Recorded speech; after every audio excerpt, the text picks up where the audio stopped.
দেখেছি বাংলাদেশের এমবাসি ঘেরাও করে আমাদের বাংলাদেশের জাতীয় পতাকা পুড়িয়ে দিয়েছে উগ্রবাদী হিন্দুরা।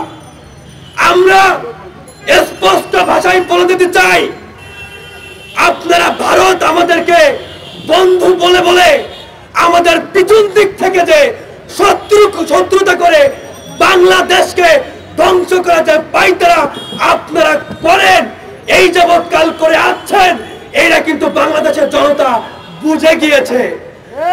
আপনারা আমাদের বারবার বলে থাকেন এই মুক্তিযুদ্ধের সময় আমাদেরকে সহযোগিতা করেছেন। আমরা মনে করি আপনারা আমাদের মুক্তিযুদ্ধের সময় যে সহযোগিতা করেছেন তার পিছনে আপনাদের বিশাল বড় অবদান ছিল। বাংলাদেশকে একটা পিছিয়ে দেওয়ার জন্য যা যা করা দরকার তাই করেছেন।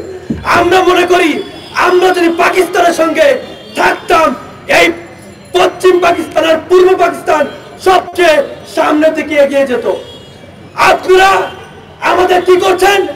এই বাংলাদেশের আপনারা আমাদের চারিপাশে রয়েছেন, কিন্তু প্রতি বছরে আমাদের সীমান্তে আমাদের নাগরিকদের বিনা অন্যায় ভাবে তাদের গুলি করে নির্মম ভাবে হত্যা করে। একটা বন্ধু রাষ্ট্র কখনো এটা করতে পারে না। প্রতি বছর আমাদেরকে পানিতে ডুবিয়ে মারছে, বছর বাড়ি ভেঙে যাচ্ছে। তাহলে আপনারা কিভাবে আমাদের বন্ধু রাষ্ট্র হন? আমাদের সার্বভৌমত্বের দিকে আপনারা একটা ধামা দিচ্ছেন। আপনাদের জাতীয় সংসদ ভবনে আমাদের বাংলাদেশের মানচিত্র রেখেছেন কেন? আপনারা কি চান এই বাংলাদেশের আপনাদের একটা অঙ্গরাজ্য তৈরি করেছে পাইতারা করছেন, যে ষড়যন্ত্র করছেন এই মোদী সরকার?